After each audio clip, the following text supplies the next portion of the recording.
ዋንትያ ሰለሞን በትናንትናው ዕለት ችግር ውስጥ ነኝ፣ ቤተሰብ መሸሸጊያ የሌለኝ ሰው ነኝ፣ እባካችሁ ተውኝ ስትል በማህበራዊ ሚዲያ ተደምጣለች። ከተወሰኑ ዓመታት በፊት በኢቢኤስ ቴሌቪዥን የተላለፍ በነበረው አዲስ ምዕራፍ በተሰኘ ፕሮግራም ላይ ገና በለጋ ዕድሜዋ ልጅ ወልዳ በነበረባት ከባድ ጫና ምክንያት እንድትረዳ በፕሮግራሙ ላይ ቀርባ ነበር። ታዲያም በርካቶች በጣም በማዘን በተለያየ መንገድ ሊያግዟት ሞክረው ነበር። ነገር ግን ዕድሜዋ ልጅ ለማሳደግ የደረሰ ባለመሆኑም አንድ ድርጅት ውስጥ ከልጇ ጋር በጋራ እንዲኖሩ ሁኔታዎች ተመቻችቶላቸው ቆይተዋል።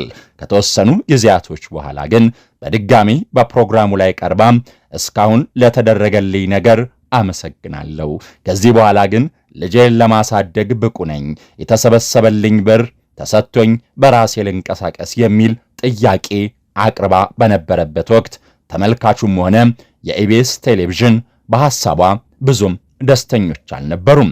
ነገር ግን ውሳኔዋን እንደ ውሳኔ በማክበር ልጇን ብቻዋን እንድታሳድግ የተሰበሰበላት ብር ተሰጥቷት ጉዞዋን አንድ ብላ ጀመረች። ዋንትያ ሰለሞን በመሃል ባልተጠበቀ በአንድ መንገድ ብቅ አለች። ይሄም ማህበራዊ ሚዲያ ነበር። በርካቶች በሚታወቁበት የቲክቶክ ፕላትፎርም የተለያዩ ስራዎችን ይዛ ወደ ህዝብ መቅረብ ስትጀምር በአጭር ጊዜ ውስጥ ዕውቅናን ተጎናጸፈች። ከቀን ወደ ቀን ራሷን እያሳደገች የመጣችው ዋንትያም ልጇም አብራት እንድትሰራ በማድረግ በርካታ ማስታወቂያዎችን ለመስራት በቃች። ከዛም ከፍ ሲል የአንድ ድርጅት አምባሳደር በመሆን በሚሊዮኖች መፈራረም ችላለች። ዋንትያ ሰለሞን ይቺ ራሷን ለመለወጥና ልጇን ለማሳደግ የምትጥር ልጅ ግን አሁን ላይ በጣም እንደከፋትና ብቸኝነት እንደሚሰማት እንዲሁም በሰዎች ምክንያት እየተጎዳች መሆኗን እያለቀሰች በማህበራዊ ሚዲያ ላይ ለብዙሃኑ አጋርታለች።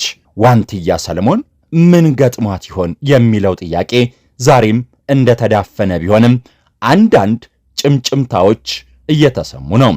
ሆኖም ግን እኛ ጉዳዩን በደንብ አጣርተን በቀጣይ ይዘንላችሁ እንቀርባለን። ለዛሬ በዋንትያ ሰለሞን ዙሪያ ያጠናቀርናቸው እርግጠኛ የሆንባቸው መረጃዎች እነዚህ ናቸው።